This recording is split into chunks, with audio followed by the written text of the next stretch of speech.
we've done over the last 2 days, after the introduction, is to look into the phenomenology of lived experience.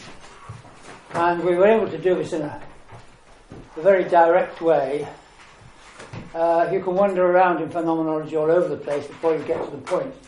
But we managed to take what I think of as the quick route to the heart of the thing, which is when you discover this, what Heidegger called the wonder of wonders, that things appear.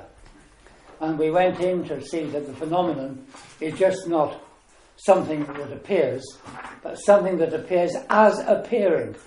And we can come to experience the appearing of what appears at the same time. It's quite extraordinary. And that is the very heart of phenomenology. That is where it takes you.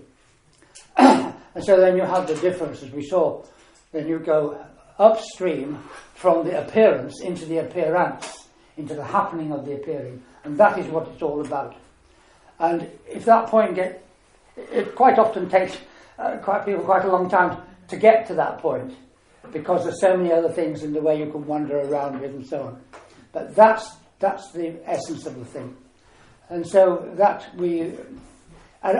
if you get to that point, from that you can understand a lot of things. A great deal follows from that, which you can then see in all sorts of situations, especially in understanding what is language, perception, and so on. And we work with distinguishing, because that's actually the thing. The act of distinction, which usually gets overlooked, will take you right in to the centre of things. Usually people start with seeing and so on. And you will get there eventually, but it's not so easy. So that's that. What we're going to do now is look at something which seems quite different at first, and that is the life of the plant. And we're going to follow Goethe's way of learning to think like a plant lives. That's Craig Holridge's expression for it, and I do like it. He said Goethe tried to learn to think like a plant lives. And that's what we're going to do. We're going to look at his way of doing this. Now, we find the same kind of dynamic thinking here that we've been looking at so far in the phenomenology. But in this case, the upstream-downstream dynamic we've been looking at entails going upstream into the coming into being of the organism, instead of beginning downstream with the organism in its finished state. You can recognise that movement from what we've done with lived experience. So, in this case, the living organism is going to be the living plant. I'm reminded here, at the time of Goethe, Hegel, the whole point behind the whole of Hegel is that the aim is to understand life in terms of life itself. And this has continued right the way through, although this gets lost. This is what Hegel's trying to do in all his philosophy. Of course, for them, life didn't mean organic life. It meant lived experience in the whole cultural historical world, as we've been looking into. But it also did mean organic life. And the two sort of go together. So understanding life in terms of life itself. And this is certainly what Goethe tried to do. In the sense, he and Hegel were completely at one with one another. Possibly the only thing they were, because Goethe couldn't understand the word Hegel said. Goethe was in Weimar. No, he wasn't. He was in Jena. And this is when he did his extraordinary work, the phenomenology of Geist. I have to call it Geist, because Geist is more than mind and less than spirit. It always gets translated as phenomenology of mind or phenomenology of spirit. But actually it's neither of those things, it's in between. We don't have it in English. Anyway, that's when he did that extraordinary work there. And you probably know the story, how he had to race off with the manuscript, dropping pages, because Napoleon was banging on the door of Jena about to bust it all up and so on and that. Very dramatic, very, very romantic, I'm sure. Because, of course, this was the great, as we mentioned, this was the great centre of the early German Romanticism, of which I was at pains to stress Goethe was not really a part, although he appears to have been so. Anyway, this theme of understanding life in terms of life itself continues right the way through. And then you see in the beginning of into the 19th century, Bergson picks this up very strongly with his essay on the immediate gibbons of consciousness, translated into English unbelievably as Time and Free Will. How you can get essay on the immediate gibbons of consciousness into Time and Free Will is a bit of a mystery, but publishers do have a way of changing titles to suit themselves. So what that was about, very important, that got picked up again later in French philosophy in the 20th century by the man I mentioned and you've never heard of, Gilles Deleuze, which developed a whole new form of neo-vitalism, which has become very important to a lot of people in Europe and in America, in which continues this theme of trying to understand life in terms of life itself, and comes to many, many surprises, because it doesn't try to understand life in terms of the way we think about ourselves and so on. So this starts around, I'm just filling a bit of background in here, this starts around about 1800, and so what we're doing really is all part of a whole movement of thinking which develops in Europe over the last 2 centuries, and has not always been recognised, shall we say. So anyway, what will happen with this is it will bring us to a transformation, a radical transformation of the idea of the one and the many. And that's, put it that way, because this thing, the one and the many, often put in inverted commas, is something very fundamental in the history of philosophy, which goes right back to the early Greeks. Plato's very much concerned with the one and the many. This really is his central theme, actually, according to Gadamer. But he goes back before, of course, to the pre-Socratics. How can the many be one, and so on and that. But often people don't look the other way around. And they go, so how can the one be many, and so on and that. And so this idea of the one and the many in the history of philosophy is a recognised thing. So when you talk about the one and the many, you can think of it with inverted commas around it. It refers to a definite thing. It goes right through, again, medieval philosophy and into the modern world, where it loses its significance when you get the development of modern science and the philosophy that's orientated around that, but re-emerges again strongly in the 20th century through phenomenology. And it's there, of course, in this organic approach, with, in the beginning of the 19th century, with Goethe, with Hegel, with Schelling, and all these people. We're going to do the easy job, and we're going to stick with Goethe. I mentioned, again, a bit of background, that Goethe was in the midst of those people, but didn't feel necessarily at home with them, but he did have a lot of meetings with Schelling, and he learnt something about his own way of thinking from that, which I'll mention later. To go back to Hegel, Hegel always said that what he did abstractly, Goethe did concretely. And so this is a marvellous way into things. But Goethe, for the life of him, couldn't understand what on earth Hegel was talking about. So he did manage to get somewhere with Schelling. Goethe always said that he had no organ for philosophy. I can see what that means. He had something quite unique, which is very different. But he could nevertheless manage when he wanted to. And he was the man who got Schelling appointed to the University of Jena. He got Fichte appointed there before. I mean, these were although, Schelling was 21. He was a supernova, don't you? He was just burst like a supernova at a very young age. And I actually think, like supernovas, he then burnt out at a fairly young age as well. And that was one of the problems. Right, so that's what I'm going to look into. And in fact, I ought to say a few things first of all. Just a little bit more about Goethe. You see, Goethe's Goethe's a problem for me.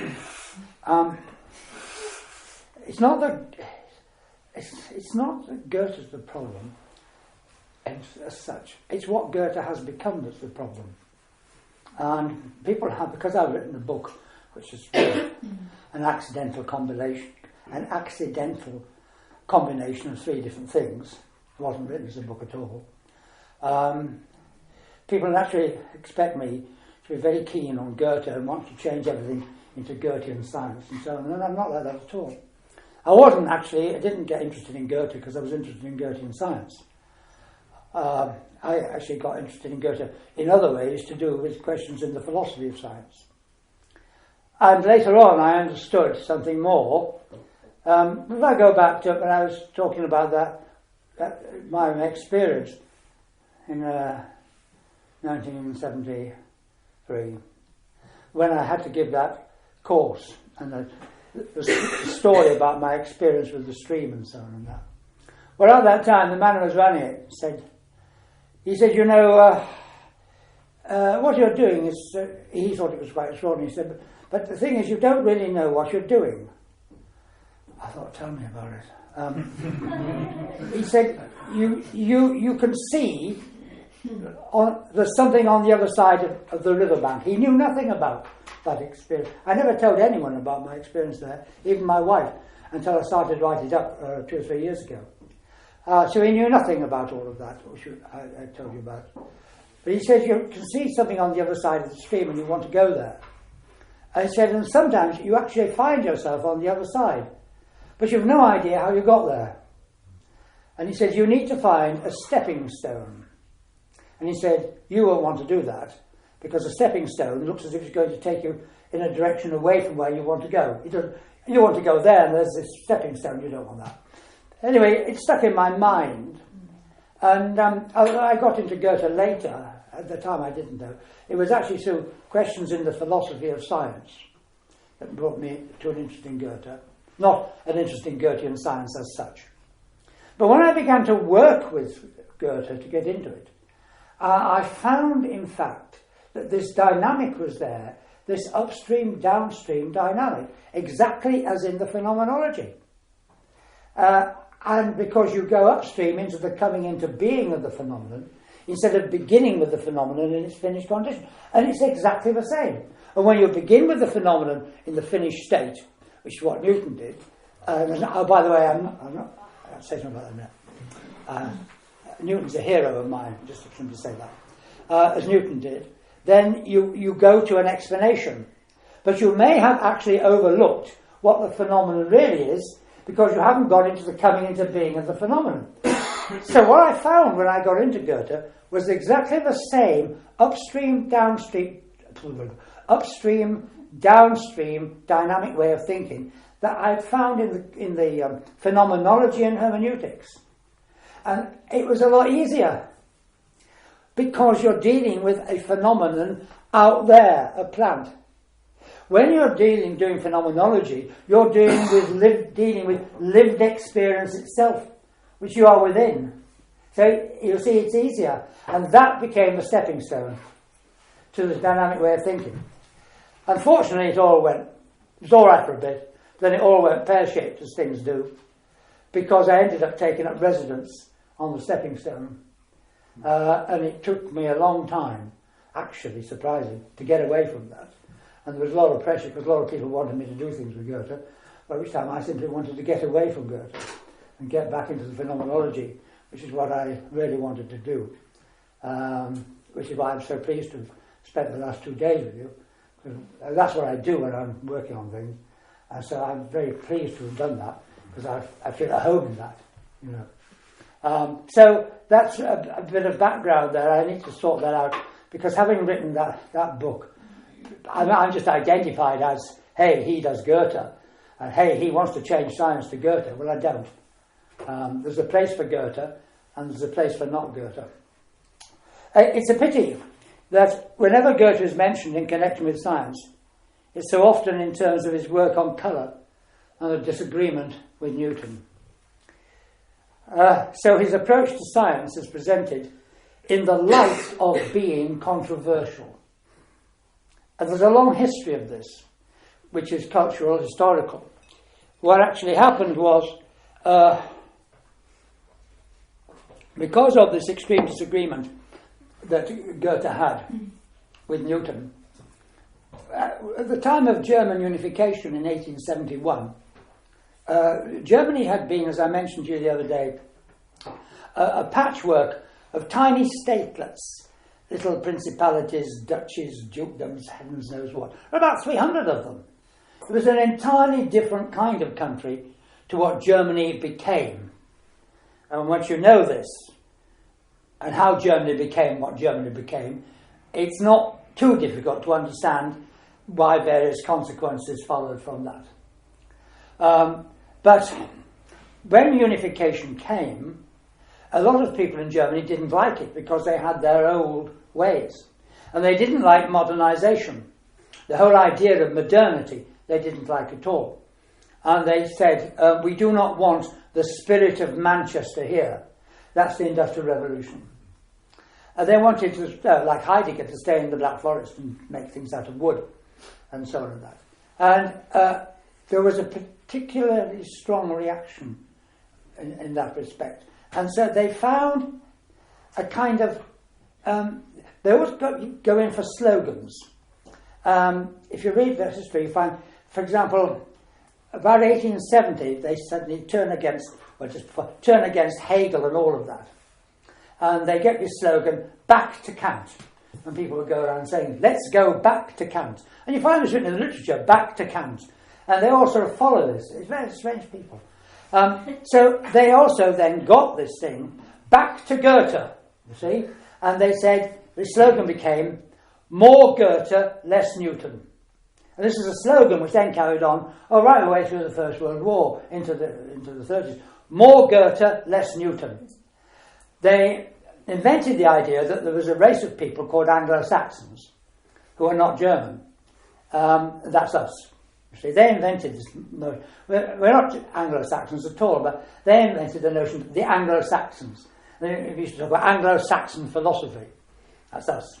And so on. Because what they did, and they said, well, we are quite different. And they used Goethe as a means of identifying who they were, and also Newton, by saying, we are not Newton. We are not like that. That you often do that. You find out who you are by saying you are not other. You are not the other. So we are not like Newton. We don't think in that kind of way. And so this whole thing of more Goethe, less Newton became a big thing. And this is how Goethe got hijacked. Because he wasn't like that at all. I say, read that book I mentioned, John Armstrong's Love, Life, Goethe, How to Be Happy in an Imperfect World.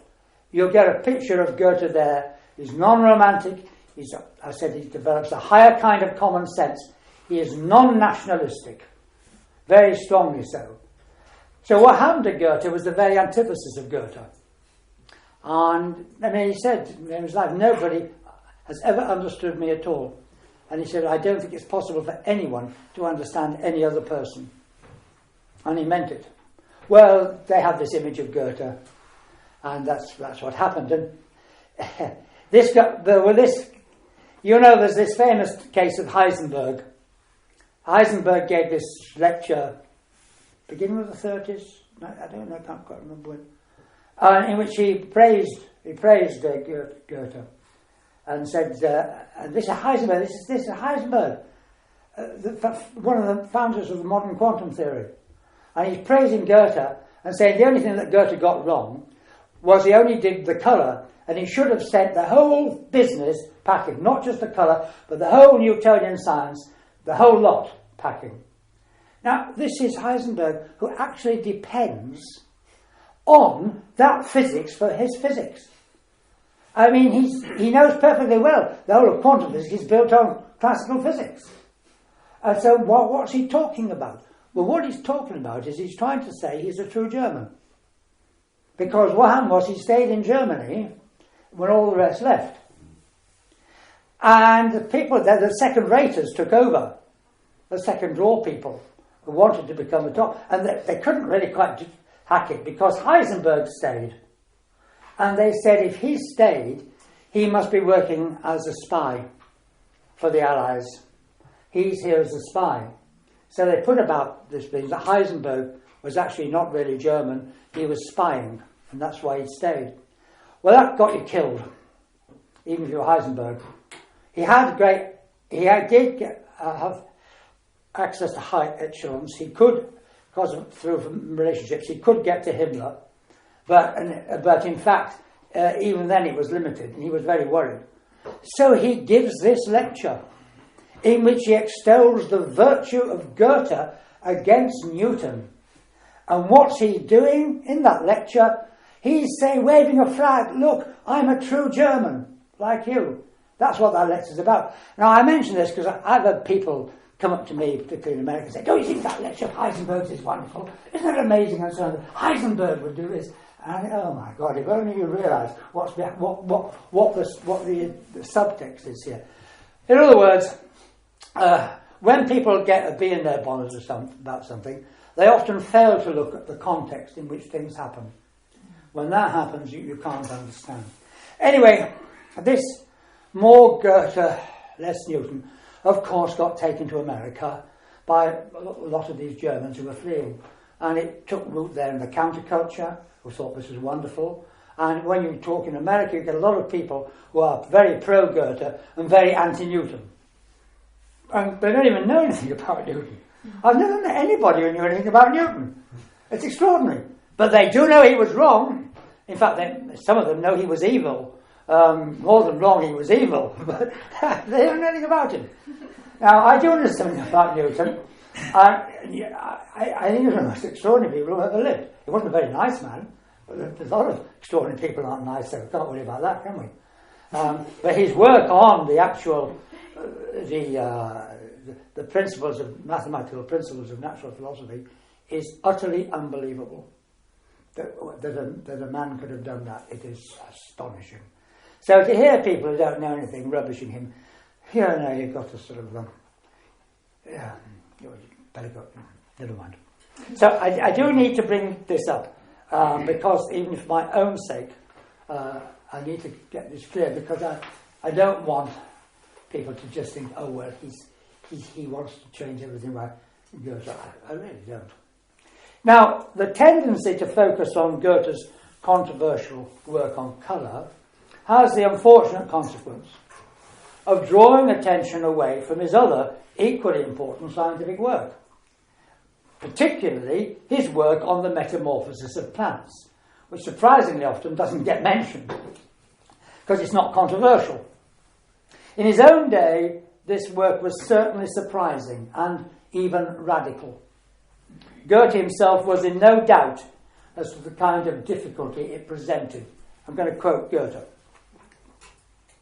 When we try to recognise the idea inherent in a phenomenon, we are confused by the fact that it frequently, even normally, contradicts our senses. The metamorphosis of plants contradicts our senses in this way. Well, we wouldn't put it that way today, but he does at the time, in the context of the time, because he's expressing there the reason why he doesn't expect people to be able to understand this very readily. But in fact, what Goethe discovered in this case turns out to be what today developmental genetics has found out to be a fact. And now the question is, as one professor of genetics put it to me, he's a very hard-nosed professor of genetics, and we had a conversation at breakfast which he didn't want to have at a conference. But when he found out I was talking about Goethe, he suddenly lightened up. People said to me, you can't go and sit with him because he won't talk to you at all. Well, that quite suits me because I don't like to talk at breakfast. An Englishman doesn't talk at breakfast. We do breakfast silently, you know. I don't like to talk at breakfast anyway. So I went and sat next to him, and we sat in silence for a bit. And eventually I thought I'd try to talk to him. He wasn't a very friendly man. But then he found out I was talking about Goethe because he asked me. And then suddenly he opened up.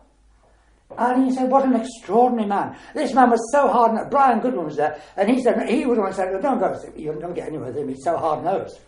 And I did. And he opened up. And he said how wonderful Goethe was, how filled with admiration for him he was, that he'd managed to do that 200 years ago without any of the resources of modern biology and get absolutely spot on what developmental genetics has now discovered to be true.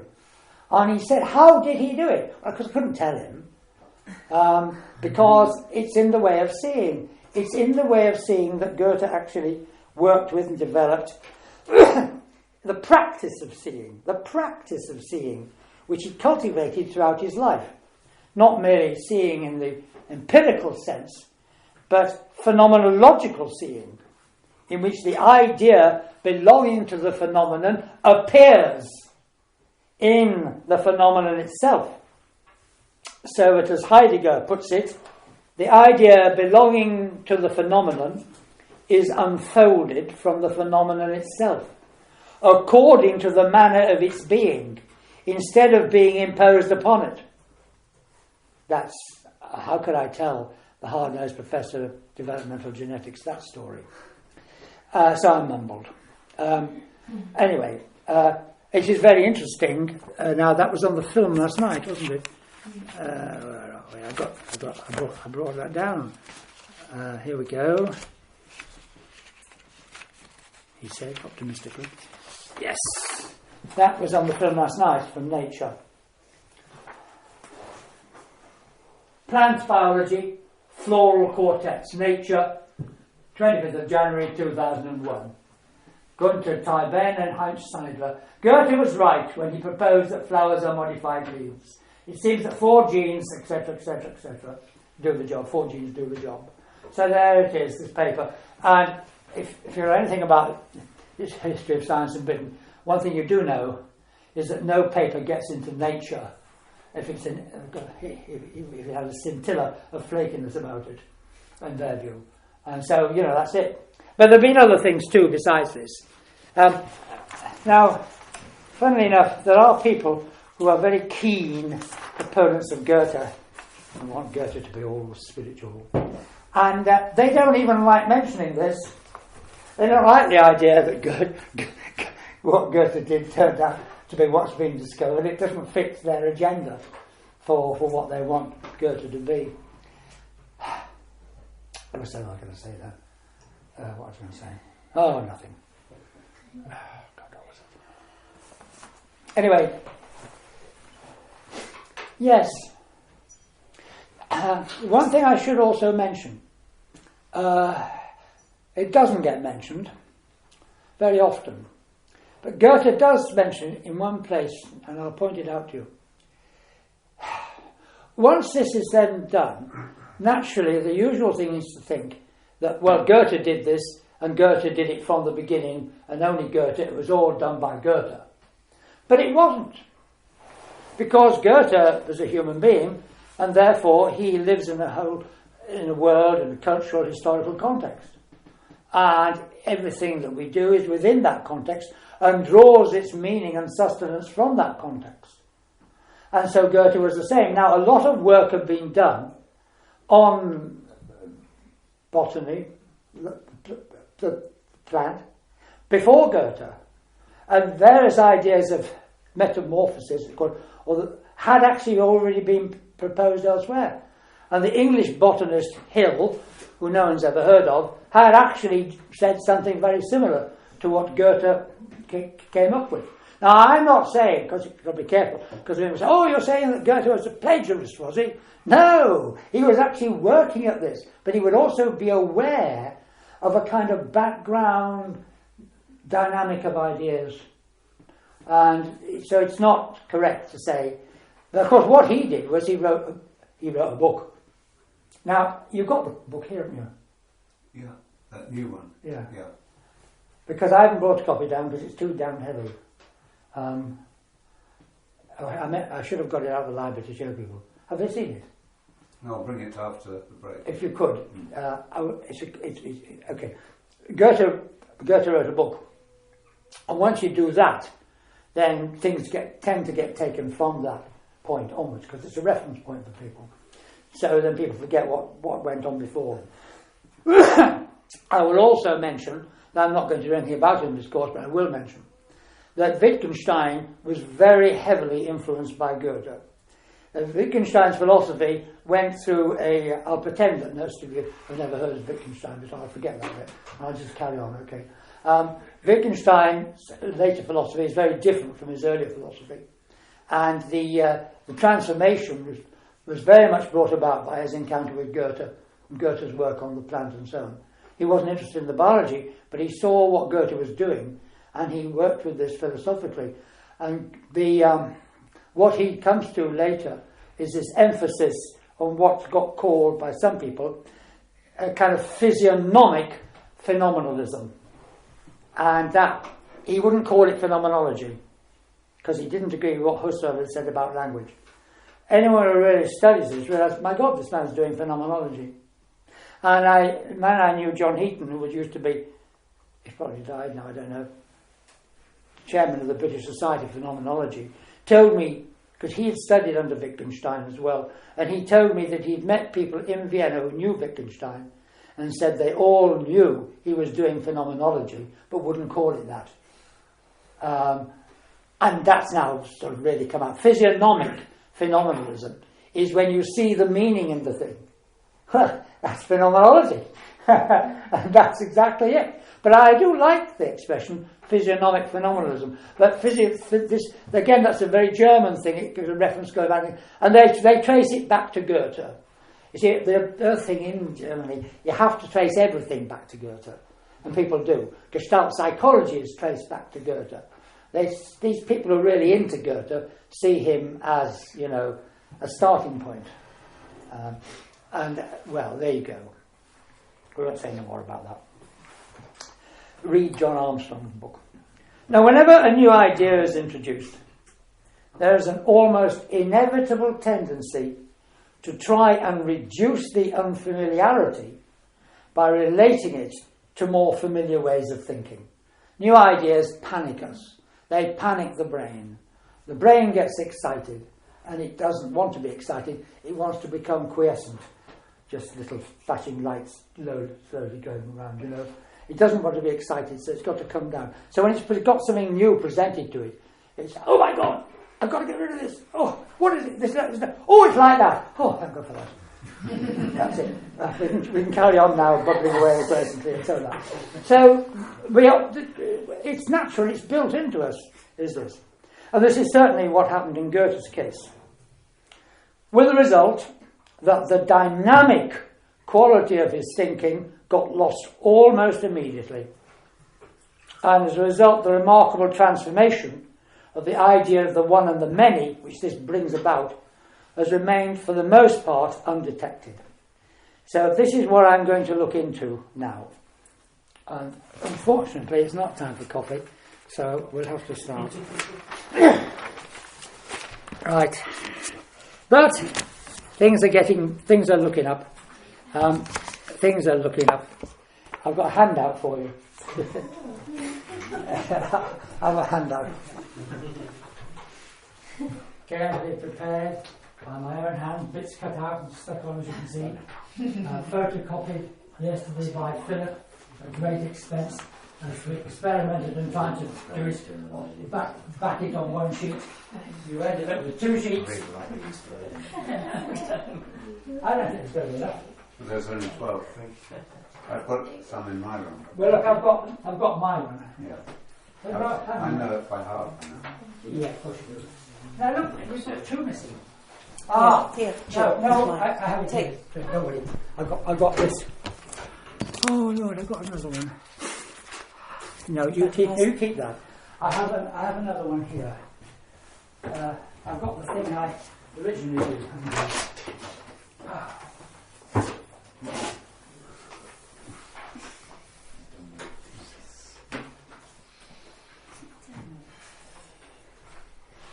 Yeah.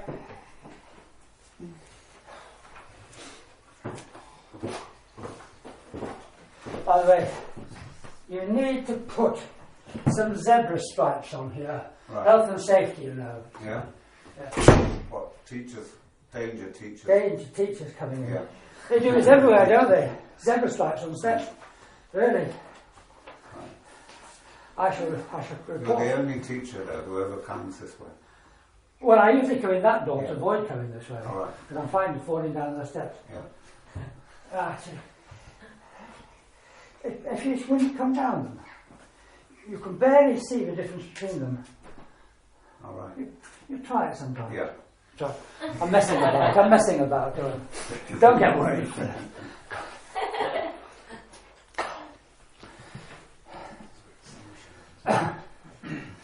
Two sheets. We'll start with sheet 1.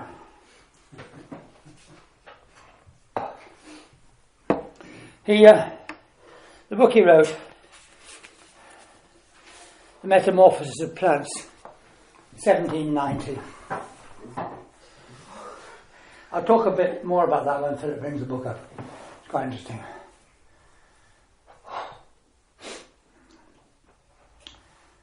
He begins with the observation, which is number 1. Is there a little 1 with a ring in it? Mm-hmm. There we are. Anyone who observes even a little the growth of plants will easily discover that certain of their external parts sometimes undergo a change and assume, either entirely or in greater or lesser degree, the form of the parts adjacent to them. Now, first of all, let's understand what he means by external parts. And there's a diagram drawn by my wife showing the various organs growing from the stem of the plant. You've got the vegetative leaf, that's the green bit, which winds up the stem sometimes. Then the ring of organs comprising the flower. You've got sepals. Sepals are actually the coarse leaves at the top, which contain the floral bud, which then opens up. And you get a ring of petals, surrounded by an inner ring or rings of stamens, all of which surround a central organ, which is the pistil and the ovary. And actually the word ovary has gone off the diagram, but it doesn't really make any difference. And that's the end of the stem. That's the stem where reproduction takes place and seeds are formed. I put that in because there are people who don't know this and that. Fair enough. Now, so that's what he's talking about. These are certain of their external parts. These are the external parts. Now, sometimes they undergo a change, and a part can assume the form of another part. And he brings this out in observation 2.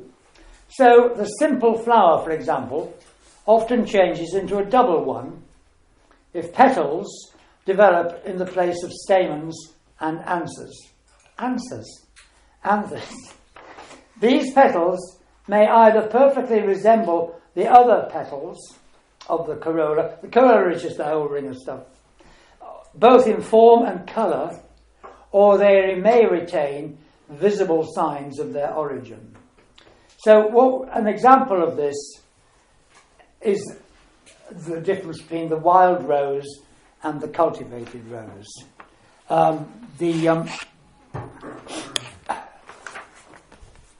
The wild rose has a single flower, a ring of petals, single, and it's very widely open like that.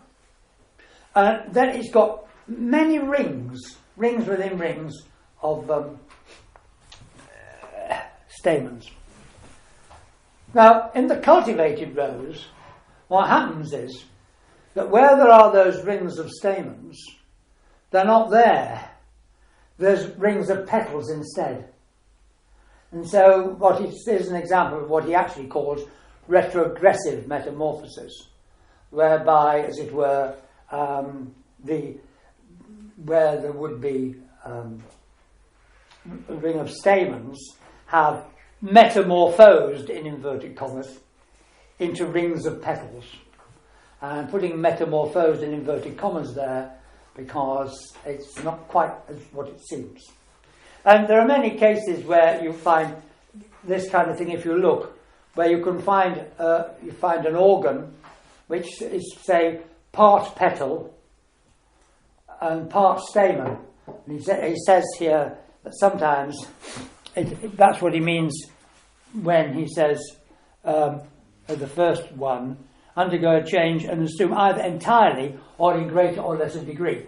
And that there are pictures you can see in books where you'll have stamens, which are part stamen, part petal. So you can see that. So when we notice the fact that petals sometimes appear in the place of stamens or whatever, then you may have the intuition that there's some kind of inner connection between petals and stamens. Organs which appear at first to be distinct and separate now begin to seem that they belong together. And there are instances in the normal development of plants where this is what Goethe calls the secret affinity between petals and stamens can be seen directly, and I think you've got a picture there. That thing. You've got that? Yeah, because what I've got in front of me is not the same as what you've got. That's the white water lily. And it's very easily seen there. What you get is several intermediate stages between petals and stamens. And each one is slightly different like that. So you'll have a ring of petals, then you get another ring of petals, which are turned over slightly there, a ring like that, a ring like that, a ring like that. And when you look at it, you actually are shocked. And I remember I saw one in a garden, and I was stunned. And I said, my God, you can actually see the petals turning into the stamens. It's there in front of your eyes. In fact, you can easily believe that. It's not quite like that. And actually what you see, and you see it with your eyes, you're actually seeing the idea. But we haven't done the phenomenology of seeing. There's enough in the book of it. I told you about that chapter there, about that. But you have the experience of seeing it, but like with the hidden giraffe or the hidden figure, it's in your seeing. You're seeing it, all right? You are seeing it. And of course, the seeing ends where the thing is, so you see it in the thing. There it is. I see it there. But what you're actually experiencing is the intuition of the idea, which you see as if it's actually, for seeing is always, so seeing is meaning seeing. Back to Wittgenstein and Heidegger and so on and that. We think of it as being sensory seeing, which it isn't. It's a sensory component, but the seeing is meaning seeing. So this is what you get here. Several stages simultaneously here. So the overall effect is that you're seeing one organ turn gradually into another one. But this is not what is happening. A petal does not turn into a stamen. What we're seeing here is one organ manifesting in different forms, and not one organ turning into another organ. Don't worry about that, we should be going into this quite a bit. It's one organ manifesting in different forms, not one organ turning into another one. The metamorphosis is in the embryonic stage of plant growth.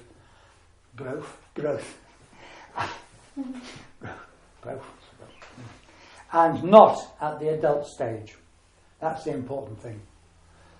This is one of the places where it goes wrong, because people think that Goethe talked about metamorphosis like the caterpillar turning into a butterfly, and that Goethe said, in this case, the petals will turn into stamens, like caterpillars turn into butterflies, and therefore Goethe is completely wrong. Well, he never said that.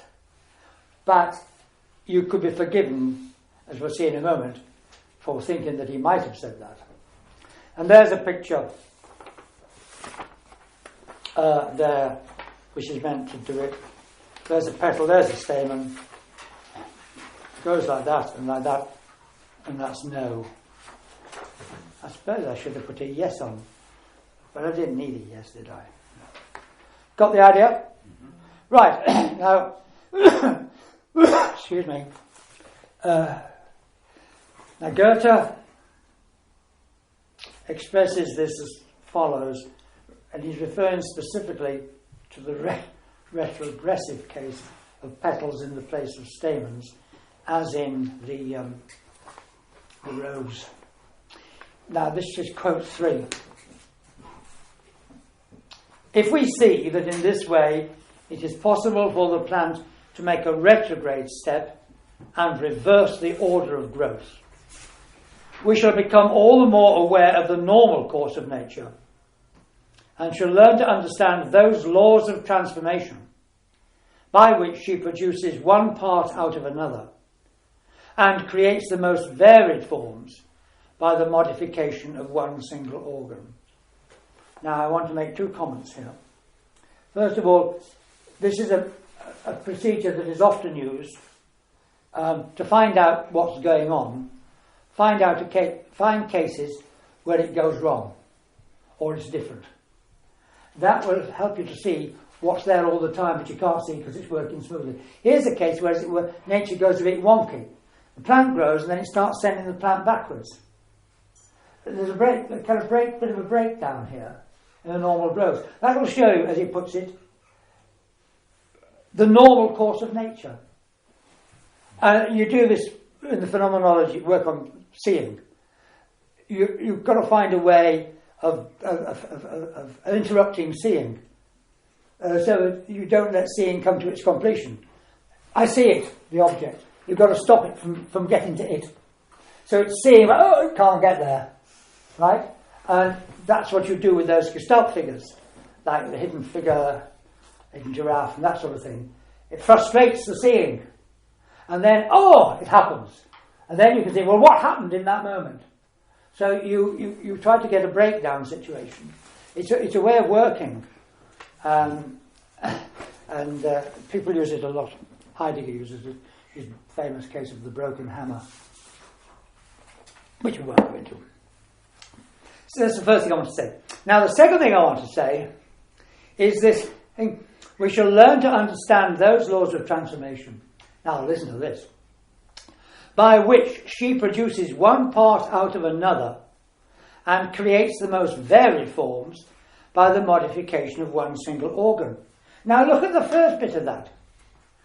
Produces one part out of another. No. That's like saying nature produces stamens out of petals, isn't it? No. And creates the most varied forms by the modification of one single organ. Yes. So this happens a lot when people are reaching for something new, trying to express it. You can learn a great deal by following the language very carefully. You can see the transformation of thinking as it happens. Because it often starts off that you say something which belongs to the old way of seeing or the wrong way of seeing. And then in the second part of your sentence, you get it right. And there are other cases where it goes the other way around. You get it right. And then in the second part of the sentence, you get it wrong. And you can watch it. New ideas do not emerge cleanly. It takes time. And you can see here, with Goethe's writing, although he spent a long time on this, he's working his way towards it, but he's not quite there yet. Neither are we. We're not quite at common. I'm sorry. We're getting there.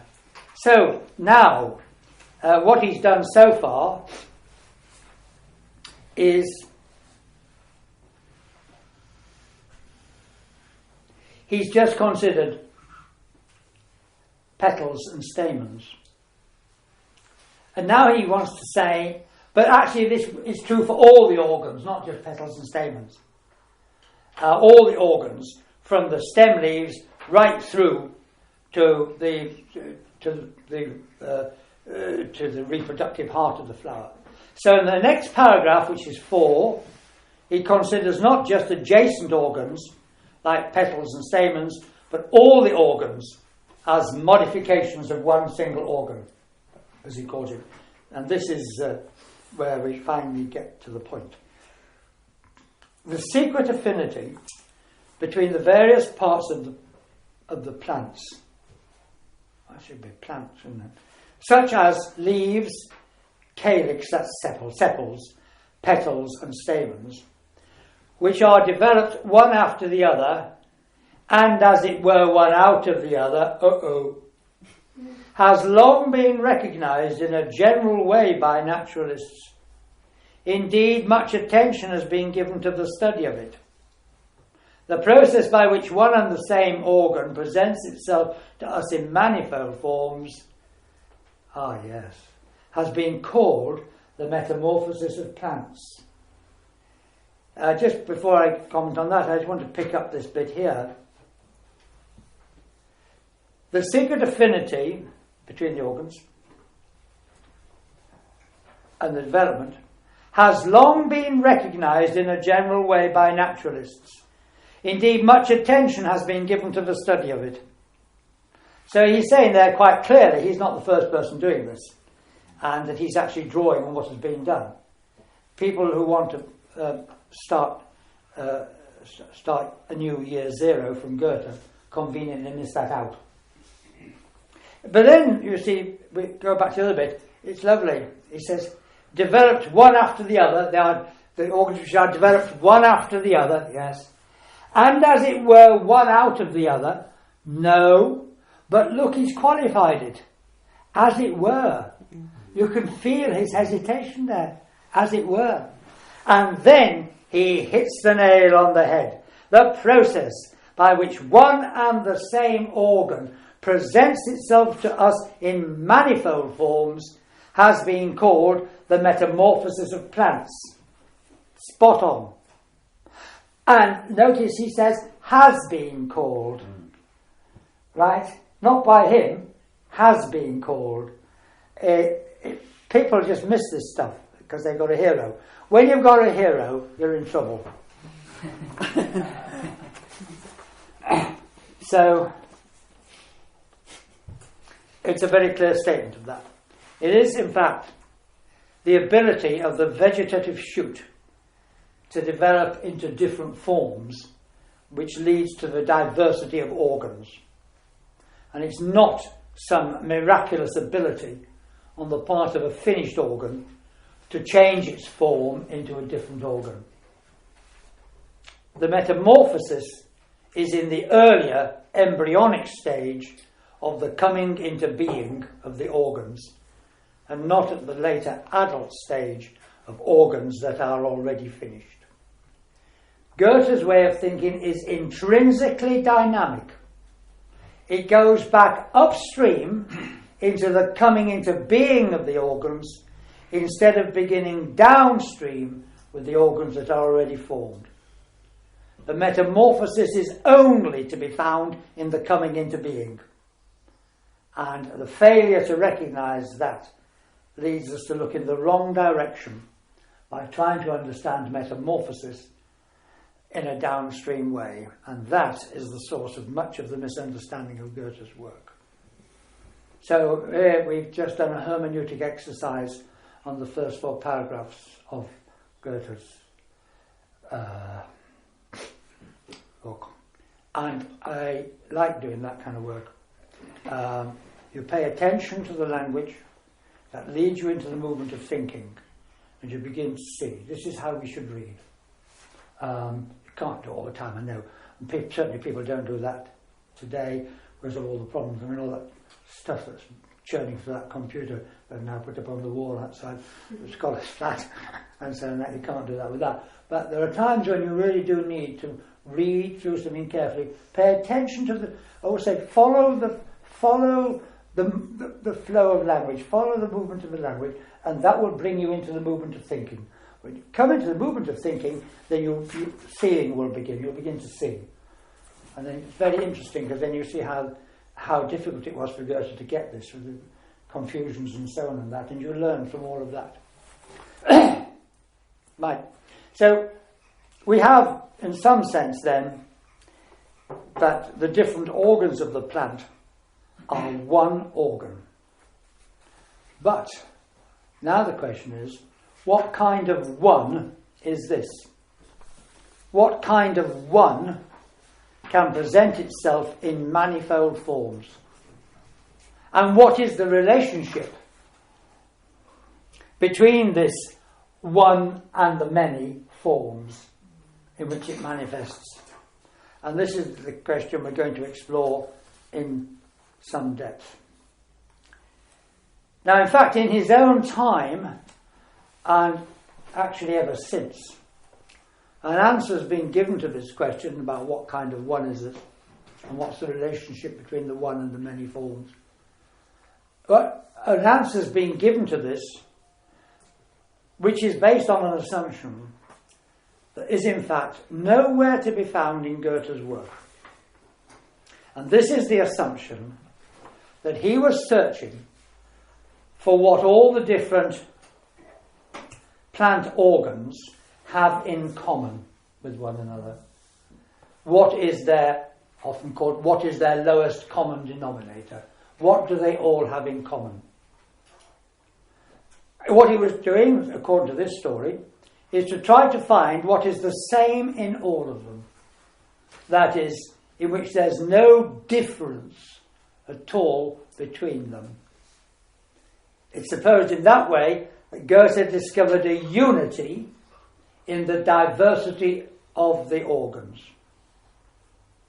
And this is such a common assumption. Now, the movement of thinking, in that case, evidently has the effect of excluding difference. It must do. If you're going to find what things have in common, then they can't have in common what's different. So you have to exclude difference to find what is the very same. Now, there are many statements in books about what Goethe was doing which reflect just this attitude. For example, I've just got a few examples here. In one book, I read that Goethe was transfixed by uniformities and commonalities in nature. Now, to me, that statement is about as far away from Goethe as it's possible to get. But the man writing the book really thought that he was, on the ball. And we find... Could you say that once more? You want to write down what's wrong? Good. He was transfixed by uniformities and commonalities in nature. Now put a big cross against it. Actually, the full statement was this. Seemingly influenced by Plato's theory of universals, Goethe was transfixed by uniformities and commonalities in nature. I mean, what a plonker. I mean, it's even worse that way. Okay. The idea, the next bit. Goethe sought for the general plan common to all organs. Well, again, you've got the idea of a general plan. In what we've just read, did that give you any idea that he was looking for a general plan? We just read those paragraphs. No, it wasn't like that at all. And it goes on further. He was sought for the general plan common to all organs by trying to find, quote, the simplest form of plant organ from which the anatomist's mind had stripped all the specializations required by the organs of real living plants. So you actually, each organ is different as a specialization. The anatomist's mind strips it of its individual specialization to find what's left when you've chucked everything away, which is what they all have in common. That's what Goethe was looking for. Now, those 4 paragraphs we read, it's perfectly clear that he's doing nothing like that at all. Goethe talked to Schiller.